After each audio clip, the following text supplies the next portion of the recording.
नमस्कार। सरस्वती शिक्षा समिति द्वारा संचालित ऑनलाइन शिक्षण में आपका हार्दिक स्वागत। नाम पवन कुमार। आज हम कक्षा एकादशी का एक नया टॉपिक ले रहे हैं, ठीक है ना, जो अंतिम टॉपिक है 10वां, ठीक है ना। प्रायोगिक भूगोल का लास्ट पार्ट है मौसम के यंत्र, ठीक है ना। यानी आप भूगोल में अगर आपके विषय है ऐच्छिक रूप से और आपने मौसम के बारे में अध्ययन नहीं किया तो भूगोल का अध्ययन अपने कहीं पे भी काम में आने वाला नहीं है। तो मौसम का अध्ययन करने के लिए मौसम किस प्रकार मौसम का अध्ययन करेंगे, मौसम के अंतर्गत किन किन उपकरणों का प्रयोग करेंगे, ये इस पाठ का मुख्य विषय है। देखो, सबसे पहले अपन मौसम की बात करें तो मौसम शब्द जो है वो कहाँ से आया उसकी बात करेंगे ना। तो मौसम शब्द ध्यान रखना अरबी भाषा के, ठीक है ना, अरबी भाषा के मौसम शब्द से बना है, जिसका अर्थ है जलवायु की कुछ देर की दशा है ना। यानी सब जो भी शब्द होते हैं सब कहीं कहीं लैटिन वर्ड होते हैं या अंग्रेजी वर्ड होते हैं। मौसम जो शब्द है वो अरबी भाषा का है, ठीक है ना, अरब देश से आया है। और मौसम शब्द है, इंग्लिश में भी मौसम को मौसम भी लिखा जाता है और इसका अर्थ मतलब आपके जलवायु की कुछ दिनों की दशा होती है, वो मौसम कहलाता है।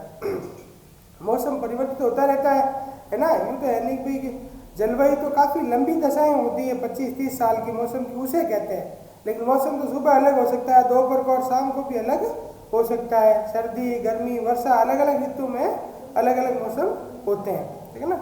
तो हम बात कर रहे हैं भारत में मौसम की। तो भारत में जो है इस मौसम के मानचित्र बनाने का कार्य करता है भारतीय मौसम विज्ञान विभाग, नई दिल्ली में स्थापित है ये वर्तमान में। पहले इसमें स्थापना जिस समय अंग्रेजों की राजधानी कोलकाता थी, इसमें स्थापना 1875 में कोलकाता में हुई थी। और अपने तो पुराने ज़माने में देखो आप, सवाई जयसिंह को देखें, उन्होंने जगह जगह मौसम को जानने के लिए वेधशालाएँ लगाई थी। इसमें से जंतर मंतर एक है, फतेह सागर झील के अंदर एक वेधशाला बनी हुई है, ठीक है ना। तो कई जगह मौसम को जानने के प्रयास किए गए हैं, ठीक है ना। इसमें अपने मौसम विज्ञान विभाग, इनका कार्य क्या है कि भी मौसम में जो तत्व है उन तत्वों में तापमान, वायुदाब, ठीक है ना, वर्षा, आर्द्रता, बादलों की स्थिति, हवा की दिशा और गति, इनका पता लगाना है कि दिन भर में वो किस तरह से होती है। ये जो है मौसम के यंत्रों में रीडिंग करते हैं और रीडिंग करने के बाद फिर पूरे मौसम विज्ञान की जो मुख्य लैब है वो पुणे में है। वहाँ पुणे में डाटा इकट्ठा होता है, इकट्ठा होने के बाद वो दिल्ली जाता है और दिल्ली पर वो मानचित्र बनता है। सुबह आपको समाचार पत्र में और न्यूज चैनलों पर वहाँ पर मौसम का मानचित्र प्रदर्शित होता है। एक गाड़ी घूमती है, देखा होगा आपने, और बताते हैं कि यहाँ इतनी वर्षा हो रही है, इतने सेंटीमीटर है, यहाँ बादलों की स्थिति है या सूर्य है, ये कुछ प्रतीक आता है। जैसे इस प्रकार से सूर्य बना हुआ है, इसका मतलब धूप तेज रहेगी, ठीक है ना। इस प्रकार की कुछ मैं आपको चिन्ह बता देता हूँ, है ना। इस प्रकार है, इसका मतलब बादल बने हुए हैं, ठीक है ना। और बादलों के अंदर इस प्रकार की बूंदे अगर आपको नजर आ रही है इस प्रकार से, यानी वर्षा होने वाली है। तो ये कुछ आपके उस मौसम के मानचित्र में जो संकेत चिन्ह दिए हुए आते हैं, उसके आधार पर आप मौसम का अनुमान लगा सकते हो। मौसम की बात करें तो किस समय मौसम का अनुमान लिया जाता है, तो मौसम का अनुमान लेने के लिए हर 3 घंटे का होता है। पहले 0 मतलब 12 बजे मौसम लिया जाता है, फिर आगड़े फिर 3 बजे, फिर 6 बजे, फिर 9 बजे, फिर 12 बजे, फिर वापस दोपहर के समय 3 बजे, फिर शाम के 6 बजे, शाम के 9 बजे, रात को वापस 12 बजे। इस तरीके से पूरे दिन भर में 8 बार, ठीक है ना, इन उपकरणों को देखा जाता है और 8वीं बार आंकड़ों को लिया जाता है और दिन भर में मौसम के 8 तरह के मानचित्र बनाए जाते हैं, जो हमें न्यूज चैनलों पे आपको मौसम के मानचित्र जो दिखाई देते हैं वो उन ये जो 8 समय है 3-3 घंटे के अंतराल में पूरे विश्व के जो आंकड़े प्राप्त किए जाते हैं और मौसम का मानचित्र बनाया जाता है। इन मानचित्रों को बनाने के लिए अपने को जो चाहिए वो चाहिए यंत्र। यानी आप मौसम का पता कैसे लगाओगे, तो उसके लिए कोई न कोई उपकरण होते हैं जिन्हें अपन यंत्र कहते हैं। और तापमान मापने के लिए, वायुदाब मापने के लिए, वर्षा को मापने के लिए उपकरण लगे होते हैं। यही टॉपिक है इसमें यही आपको बताया है कि मौसम के यंत्र कौन कौन से हैं। सबसे पहले अपन बात करें मौसम के यंत्रों की, तो शुरुआत करते हैं मौसम के तत्वों से, यानी मौसम के तत्व कौन कौन से होते हैं, लेकिन किस आधार पर अपन किस मौसम को किस प्रकार से कहेंगे। तो तापमान देखा जाता है सबसे पहले कि भाई गर्मी है कि सर्दी है, ज़्यादा है कि कम है। फिर वायुदाब देखा जाता है, ठीक है ना, वायुदाब कम हो तो हवाएं आती है, वायुदाब ज़्यादा हो तो हवाएं जाती है। फिर वर्षा देखी जाती है कितनी हुई ना, फिर आर्द्रता की स्थिति क्या है, बादलों की स्थिति क्या है, हवा किधर से किधर चल रही है और कितनी स्पीड से चल रही है। ये सब चीज़ें देखते हैं तो पूरा इकट्ठा करके उसको अपन एक मौसम, उस दिन का मौसम के बारे में अनुमान लगाया जाता है। मौसम के पूर्वानुमान लगाने के लिए मौसम यंत्र काफ़ी लाभदायक है। अब आप कहोगे सर पूर्वानुमान लगाना क्यों है?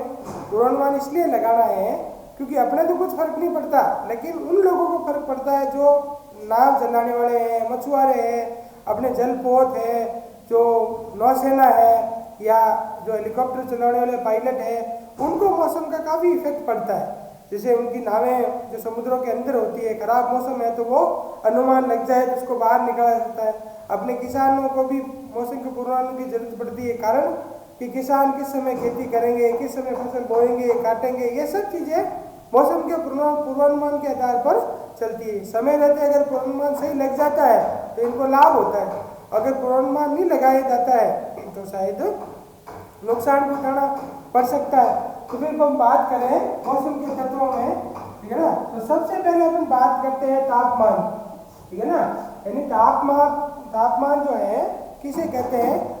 दिन भर में आपने देखा होगा सुबह धूप कम पड़ती है, फिर दोपहर को बढ़ता है, फिर शाम के समय वापिस कम होती है, तो जो है तापमान बढ़ता या घटता है। तो तापमान को मापने का जो उपकरण है, ठीक है ना, उसको कहते हैं तापमापी, ठीक है ना। आपने बुखार अगर आया है, डॉक्टर के पास गए हैं तो एक थर्मामीटर आता है, ठीक है ना, जिसको अपने मुंह में रखा जाता है। उस थर्मामीटर के अंदर पारा भरा होता है जो अपने स्पर्श के कारण वो फैलता है, और फैलने के बाद वो दर्शाता है कि आप में तापमान कितना है।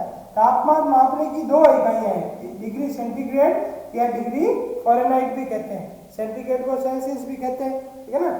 और दो सामान्य नॉर्मल व्यक्ति शरीर का तापमान है वो 37 डिग्री सेंटीग्रेड होता है या 98 डिग्री फ़ारेनहाइट होता है, ठीक है ना। तो दो मापने की दो इकाइयाँ हैं, ठीक है ना।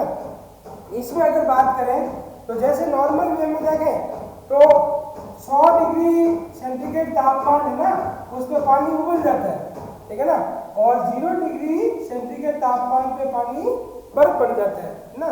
अगर यही इकाई अगर फ़ारेनहाइट में देखें तो 100 की जगह 212 डिग्री फ़ारेनहाइट होगा और 0 की जगह 32 डिग्री फ़ारेनहाइट तापमान होगा। यानी आपको पूछे कि पानी बर्फ कब बनता है तो 32 डिग्री फ़ारेनहाइट पे बनता है या 0 डिग्री सेंटीग्रेड पे बनता है। उसी प्रकार ये देखो कि भाई पानी उबलता कब है, यानी गैस में कब कन्वर्ट होता है तो 100 डिग्री सेंटीग्रेड या फिर 212 डिग्री फ़ारेनहाइट होता है। इसको बदलने का एक फॉर्मूला भी दिया हुआ है, फ़ारेनहाइट बराबर 9/5 सेल्सियस प्लस 32। इस फॉर्मूला को याद रखना, यानी आपको दोनों ही तापमान याद रखने की जरूरत नहीं है, एक याद रखो और फिर आप इसमें लगाकर आप चेंज कर सकते हो। उदाहरण के तौर पर देख लो, अब मेरे पास 100 डिग्री सेंटीग्रेड तापमान है, मुझे लाना है 212 डिग्री फ़ारेनहाइट। देखो तो 100 डिग्री है तो F बराबर 9/5 कोष्टक में यहाँ लिख देता हूँ मैं 100 सेल्सियस की जगह और प्लस 32। 5 से 100 कटे 20 बार, 20 और 9 का गुणा 180 प्लस 32, तो फ़ारेनहाइट बराबर 212 डिग्री, ठीक है ना। इस प्रकार से अपन फ़ारेनहाइट से सेंटीग्रेड में तापमान चेंज भी कर सकते हैं। तापमान मापने के लिए दो प्रकार के उपकरण काम में आते हैं।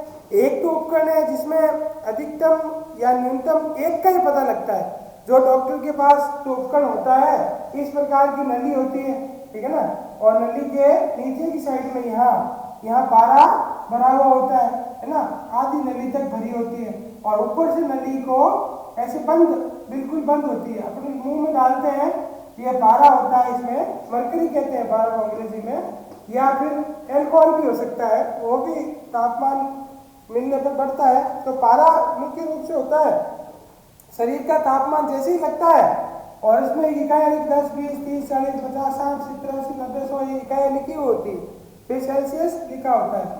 फिर ये पारा जितना ऊपर जाएगा तो डॉक्टर कहेगा भाई आपको इतना डिग्री बुखार है। ये तो आता है नॉर्मल तापमापी, जिसमें केवल एक चीज पता लगती है। और दूसरा है अधिकतम न्यूनतम तापमापी। ये जो मेरे हाथ में उपकरण दिख रहा है आपको, ये देखो, ये इसको अपन अधिकतम न्यूनतम तापमापी कहा जाता है। इसमें आप देखोगे बीच में सेंटीग्रेड दिया हुआ है, तो इधर भी फ़ारेनहाइट, इधर भी फ़ारेनहाइट, इधर मिनिमम लिखा है, इधर मैक्सिमम लिखा है। इसमें भी पारा भरा हुआ है, ठीक है ना। और जैसे ही अपन इसको खुली जगह पे ले जाके रखेंगे तो इसमें भी पारा फैलेगा। और ये जो कड़ियाँ दी हुई है, ठीक है ना, इन कड़ियों को अपन जहाँ पर पारा जाएगा, एक जगह ये अधिकतम पे सेट होगी और ये कड़ी नीचे न्यूनतम पे अपन सेट करेंगे। तो बाद में अपन देखेंगे तो पता लग जाएगा ये कड़ी जितनी ऊंची गई है इसका मतलब वो अधिकतम है, और ये जितनी नीची गई है इसका मतलब ये न्यूनतम है। तो ये एक ही उपकरण के अंदर आपको अधिकतम और न्यूनतम तापमान का पता लग जाता है। फिर दोबारा सेट करने के लिए इन कड़ियों को दोबारा वापस सेट किया जाता है, ठीक है ना। फिर इनको रखा जाता है। इनके रखने के लिए एक उपकरण आता है ना, उस रखने के उपकरण को स्टीवेंसन स्क्रीन कहते हैं ना। स्टीवेंसन स्क्रीन, स्टीवेंसन नाम के आदमी ने ये उपकरण बनाया है। स्टीवेंसन स्क्रीन का मतलब होता है एक लकड़ी का एक बॉक्स होता है ना, जिसके 4 पहिए लगे होते हैं, ठीक है ना, इस प्रकार के, और ये स्वतंत्र रूप से रखा हुआ होता है। इसमें संरचना ऐसी होती है जालीनुमा, इसमें प्रकाश आराम से प्रवेश कर जाए। और काम क्या है कि उपकरण जो नाजुक होते हैं वो इसके अंदर रखे जाते हैं ताकि टूटे नहीं, ठीक है ना। तो सारे उपकरण रखने के लिए स्वतंत्र रूप से इन स्टीवेंसन स्क्रीन का उपयोग होता है। इसके अंदर तापमापी को रखा जाता है, और रखने के बाद उस पर जो है वो बताया जाता है। देखो मैंने यही लिखा है, तापमान मापने का यंत्र तापमापी है, और 2 इकाई में मापा जाता है सेल्सियस और फ़ारेनहाइट। 2 उपकरण बताया मैंने, सामान्य तापमापी, सेकंड बताया अधिकतम न्यूनतम तापमापी, और तीसरा जो उपकरण है वो मैं बताता हूँ आपको, उसको कहते हैं तापलेखी यंत्र। तापलेखी यंत्र कुछ नहीं होता है, एक गोल ड्रम लगा हुआ होता है, उस गोल ड्रम के ऊपर कागज लगा हुआ होता है, और वो ज्यों ज्यों तापमान ऊपर नीचे होता है वो कागज उस पर उल्लेखित करता है, यानी लिखता है। यानी इस प्रकार से U और U, ये इस प्रकार से ये डंडी आती है, मतलब नीचे कब गया ऊपर कब गया, उसका उस कागज पे ऑटोमेटिक वो पेन चलता है, और उसको तापलेखी यंत्र कहते हैं। उसका फायदा क्या है भाई, इस प्रकार के उपकरण को अगर आपको तापमान मापना है तो इसको कंटिन्यू देखना पड़ेगा अपने को, तब जाके अधिकतम न्यूनतम पता चलेगा। लेकिन उस तापलेखी यंत्र में पूरे दिन का तापमान लिखा जाता है, और बाद में आराम से बैठ कर उसको पढ़ सकते हैं। ये अपना हुआ पहले तापमान। फिर अपन चलते हैं वायुदाब के ऊपर। अगर आपने ध्यान से देखा हो वायुदाब, ठीक है ना, किस प्रकार से जो वायुदाब जो काम करता है, ठीक है ना। तो उस वायुदाब में देखो आपके मुख्य रूप से देखो वायुदाब जो मापते हैं वो एमपी में मापते हैं, या मिली बार में वायुदाब को मापा जाता है, ठीक है ना। यानी वायुदाब जैसे अपन हवा चलती है, हवा को अगर आपने देखा हो, हवा हमेशा अधिक वायुदाब से कम वायुदाब की ओर चलती है। यानी 1 सेंटीमीटर क्यूब पर जो हवा के भार के स्तंभ को, या हवा के स्तंभ के भार को वायुदाब या एयर प्रेशर कहा जाता है। हमें महसूस नहीं होता है, लेकिन आप देख सकते हो सर्दियों और गर्मियों में वायुदाब आपको खुद को महसूस होता है। सर्दियों में जो वायुदाब है वो अधिक होता है, क्योंकि तापमान और वायुदाब का संबंध उल्टा होता है। जिस समय तापमान अधिक होता है उस समय वायुदाब कम होता है, और जिस समय वायुदाब अधिक और तापमान कम होता है, बिल्कुल उल्टा संबंध है। कैसे? आपने महसूस किया होगा वायुदाब को कि भाई अपन गर्मियों में जो है कई बार अपने नाक से खून बहने लग जाता है। कारण है कि उस समय हवा का प्रेशर अपने शरीर पर कम पड़ा है। है ना, इसलिए वो पूर्ण बाहर आ जाता है। जबकि सर्दियों में कैसे कभी हुआ है कि ऐसा नहीं होता, क्योंकि सर्दियों में क्यों नहीं होता कि अपने ऊपर हवा का प्रेशर जो है अधिक रहता है। दूसरा, जो जो आप पर्वत चोटी पर जाते हो वायुदाब कम पड़ जाता है, इसलिए पर्वतों की चोटियों पर चढ़ने वाले व्यक्तियों की ड्रेस ही अलग होती है ना, उनके अलग तरह के कपड़े बनाए जाते हैं ताकि उनका वायुदाब शरीर के ऊपर बना रहे। इस वायुदाब मापने के लिए वायुदाब मापी का प्रयोग करते हैं और इसकी मापने की इकाई एमपी है। एमपी को कहे अपन को मिली बार होती है, ठीक है ना। वायुदाब मापने की इकाई मिली बार, औसत वायुदाब है वो 1013 मिली बार होता है, ठीक है ना। वायुदाब को मापने के जो उपकरण है वो इस प्रकार से नजर आता है, देखो, ठीक है ना। ये उपकरण दिख रहा है, ये वायुदाब के मापने का यंत्र होता है। जो जो हवा का प्रेशर बढ़ेगा, ये जो ऊपर वाली इस कांच के ऊपर उसको डायल कहते हैं, इस डायल के ऊपर जो आस ये लगी हुई है निब, ये निब जैसे यूं ऊपर आता है इसके ऊपर प्रेशर पड़ता है, ये जो अंदर वाली सुई है वो वायुदाब को दिखाती है कि भाई कितना वायुदाब मौजूद है। ये 1760 से लेकर 1050 तक 1060 तक ये लिखे हुए हैं। और जैसे ही अंदर दस्ती है और स्वतंत्र रूप से इसको रखा जाता है और अंदर दस्ती है तो ये सुई ऑटोमेटिक ही आगे चलती है। दूसरा एक उपकरण और था जिसको द्रव वाला पारा वाला वायुदाब मापी कहते हैं। इसमें कुछ नहीं होता है, सिर्फ बबला होता है, उसके अंदर एक पारे की एक नली फुल भर के उल्टी रख दी जाती है और उसके अंदर पारा भरा होता है, ठीक है ना। ये पारा जो भरा हुआ है और जो जो प्रेशर बढ़ता है ये पारा ऊपर की ओर चढ़ता है, ठीक है ना। इसका मतलब वायुदाब ज्यादा है, जो प्रेशर घटता है ऑटोमेटिकली पारा नीचे की ओर। हालांकि काम का उपकरण है लेकिन खुला रहता है, इसलिए ये नुकसानदायक है और इसलिए इसको जो है काम नहीं आता, इसलिए ऐसे उपकरण को बनाया गया। इसको निद्रव वायुदाब मापी कहते हैं, ठीक है ना, जिसमें पारा नहीं होता, निद्रव वायुदाब मापी ना ये होता है और पारारहित होता है और नुकसान नहीं करता, ले जाने में भी आसानी है और छोटा उपकरण है, समझ में भी आराम से आता है। फिर आता है एक वायुदाब लेखी, जैसे मैंने ताप लेखी बताया वैसे कैसा उपकरण होता है ना, एक रोड लगा हुआ होता है ड्रम टाइप उसके अंदर और ये ड्रम घूमता है और एक खुली जो पेंसिल की नोक लगी होती है और इसमें भी क्यों अंकित होता रहता है, इसमें भी आपके किस समय कितना वायुदाब हुआ है वो पता लग जाएगा, ठीक है ना। तो ये जो दूसरा उपकरण था आपके वायुदाब मापी। फिर तीसरा क्या है तो वर्षा मापी। वर्षा मापी तो आपने भी देखा होगा, ठीक है ना।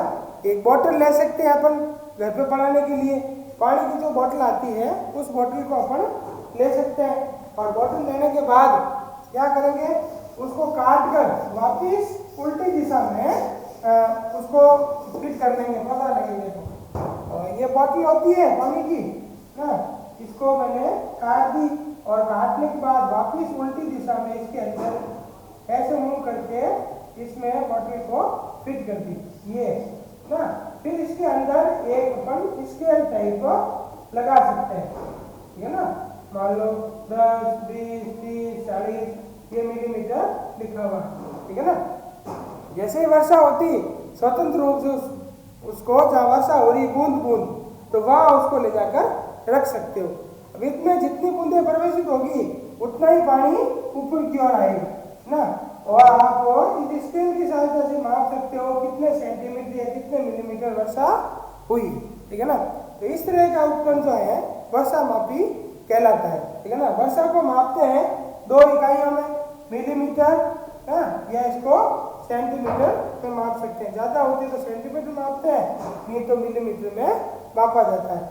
और ये क्या हल्का होता है इसलिए धातु का एक बड़ा सा उपकरण बनाया जाता है ताकि वो उड़े नहीं, एक जगह स्थिर पड़ी रहे। थोड़ा भारी आता है बना हुआ और आपको मिल जाएगा, तो इसको वर्षा मापी अपन कहते हैं, जिसमें वर्षा की मात्रा मापी जाती है। बस यही है, किसी दीवार के पास नहीं होना चाहिए, स्वतंत्र रूप से होना चाहिए ताकि एक एक बूंद इसमें गिरे और जो जो बूंद गिरेगी जो जो ऑटोमेटिक की मात्रा अपन माप सकते हैं। उसके बाद अपन चलते हैं तो लास्ट है वायु। वायु का दिशा सूचक यंत्र होता है और एक वायु को गति मापने का यंत्र होता है, वायु वेग मापी कहते हैं। दिशा सूचक यंत्र में क्या है, तीर लगी हुई होती है, ठीक है ना। इस प्रकार से ये तीर बनी हुई होती है और तीर के जो पीछे वाला भाग है वो इस प्रकार से चौड़ा होता है, ठीक है ना। और उसको एक स्वतंत्र रूप से घूमती हुई जो है पत्रे का इस प्रकार तीर का मुंह होता है, ऐसे डंडी होती है इस प्रकार से, ठीक है ना। और उसको स्वतंत्र रूप से अटका दिया जाता है, ठीक है ना। और 4 इसमें कड़ियाँ लगा देते हैं, उनमें उत्तर, दक्षिण, पूर्व और पश्चिम ये लिखा होता है।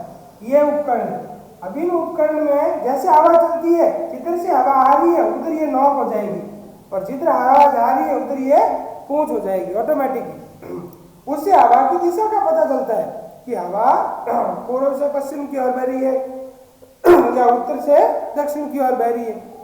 उसको अपन वायु दिशा सूचक यंत्र कहते हैं। हालांकि अपन जो पुराने जमाने के लोग जो हैं वो ड्रोन को उड़ाकर या झंडी को देखकर उससे भी पता लगा सकते हैं, लेकिन वास्तविक दिशा जो इनको सेट किया जाता है, उत्तर की ओर ये कोना, दक्षिण की ओर ये रखा जाता है, ये पूर्व और ये पश्चिम, फिर नॉक ऊपर लगा देते हैं। मुर्गे के आकार की भी होती है, कई जगह ये तीर के आकार की भी नॉक होती है।